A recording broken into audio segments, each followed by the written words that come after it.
Thales came to the conclusion, well, it must be water. Because if we observe waters, we see oceans, we see the tides, we see the waves rolling up onto the shore, we see rivers and their current and streams moving, and we don't see anybody pulling them or pushing them. Of course, Thales was not aware of the gravitational pull of the moon and the cause of tides as we look at it from our modern perspective. And so, for Thales, water seemed to solve the problem of ultimate reality, the problem of life, the problem of motion, and that would be the end of the philosophical inquiry, except that those that followed after him suggested other alternatives. Men who came along, such as Anaximander, Anaximenes, Anaxagoras, Pythagoras, but the ultimately two most important philosophers that came along before Plato and Aristotle were Parmenides and Heraclitus. And they were wrestling principally with the same questions that Thales had been examining. And Parmenides, whose works have all but vanished from the face of the earth, except for a few segments that have been fragments that have been discovered, was famous for his profound statement wherein he said, "Whatever is, is." Now, he wasn't running for president of the United States when he said that. And I'll never forget when I was a student in college and the professor very soberly made that announcement in the classroom that whatever is.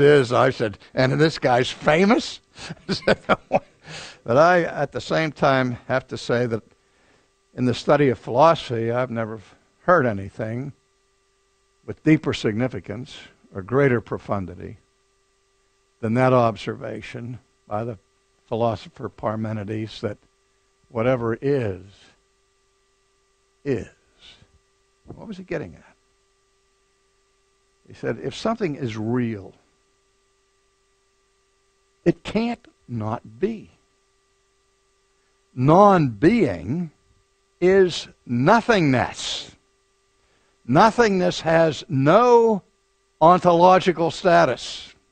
It simply is not. We have a man in our live audience today here in Orlando whose last name is Arndt. And every time I see him, I say, "How are you?" And he says, "I aren't."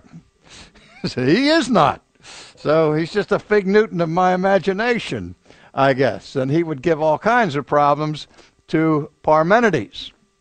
And so Parmenides said, for anything to exist, there has to be something that is pure, unchanging, immutable, fully actualized being.